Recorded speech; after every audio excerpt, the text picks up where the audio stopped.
It was a heavy week for Idaho County law enforcement, marked by a tragic death on the fire line, a felony domestic battery arrest in Kamiai, multiple drug investigations across the county, and a mountain rescue near Warren that left one hiker grateful for the help. Daily Rundown. On Monday, September 22nd, county deputies responded to multiple calls, including 2 cow problems along Highway 13 and Highway 95 near Riggins, and a fraud report on Cove Road. In the Kamiai and Kuskia areas, deputies handled several welfare checks, citizen disputes, and a domestic dispute along Highway 12. A DUI arrest was also made on Highway 12 at milepost 78.5. Grangeville police conducted a welfare check. That same night, deputies arrested 34-year-old Kevin Kelly of Kamiai for felony domestic battery in the presence of a child after responding to a violent dispute. On Tuesday, September 23rd, deputies saw a quieter day, with citizen assists and traffic offenses reported along Old Pollock Road and Highway 95. In Kuskia, calls included an animal noise complaint on Main Street, a contempt of court arrest on Pine Avenue, and a suspicious vehicle along a Forest Service road. Grangeville police handled a citizen dispute and investigated suspicious activity. On Wednesday, September 24th, county deputies investigated a theft on Yellowbrook Street, a lost firearm reported near Momer Point Road, and several citizen disputes. In the Kuskia area, deputies responded to vandalism and animal neglect cases on Sweeney Hill Road, along with a warrant arrest on Dyke Street and a drug case near Woodland and Glenwood Roads. Grangeville police dealt with multiple disputes, a juvenile problem, and a DUI. On Thursday, September 25th, deputies assisted in the Warren area with a medical call and investigated a traffic offense along Highway 95. In Kuskia, officers handled a non-injury crash at Lookout Butte, an injury accident on Clear Creek Road, and recovered a firearm on Ridgewood Drive. That day also brought reports of a sex offense, a structure fire on Amber Avenue, and a mental health call along Highway 12.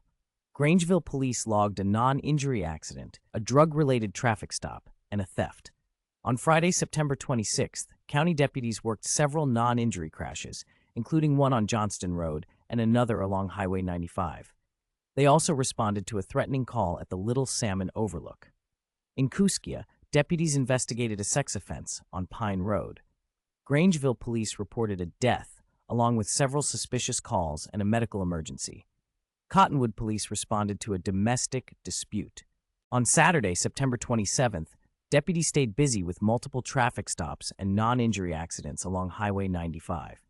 In Kuskia, deputies handled several drug cases at Weir Hot Springs, investigated a motorcycle theft on Lee Road, and responded to crashes on Forest Service roads. Grangeville police dealt with ordinance violations, a family dispute, and a threatening complaint. On Sunday, September 28th, deputies assisted with a medical call on Highway 95, investigated a runaway juvenile on Black Tailview Road, and handled another threatening report at the Little Salmon Overlook. In Kuskia, deputies made 2 drug-related traffic stops along Highway 12, responded to a weapons offense at Lookout Butte Road, and checked on welfare concerns in rural neighborhoods. Grangeville police made a DUI arrest and handled routine calls. One of the most serious incidents this week came from Kamiai on Monday night. Deputies arrested 34-year-old Kevin Kelly for felony domestic battery in the presence of a child after a 911 call just before 11 p.m. Investigators reported the female victim had visible injuries. In a statement, the sheriff's office said the arrest underscores their commitment to protecting families and children from domestic violence. Also drawing headlines, a rescue east of Warren on Thursday afternoon. A 56-year-old Nampa man called dispatch saying he couldn't walk back to his vehicle near Smith Knob Lookout and feared he was experiencing heat stroke.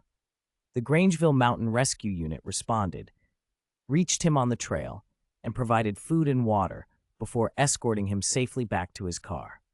The sheriff's office thanked the rescue unit for their quick response and readiness to assist. And in a heartbreaking development, the Idaho Department of Lands confirmed that 24-year-old firefighter Isabella Oscarson of Minnesota died Friday evening after being struck by a falling tree while working a prescribed burn in the Nez Perce Clearwater National Forests. She was airlifted to Grangeville, but did not survive. Department Director Dustin Miller called it a devastating loss for the entire wildland fire community, offering condolences to her family and colleagues. From violent crime to fireline tragedy, this was a difficult week for Idaho County. Deputies and local police logged dozens of routine calls, but the major incidents served as stark reminders of the risks faced in both law enforcement and fire service.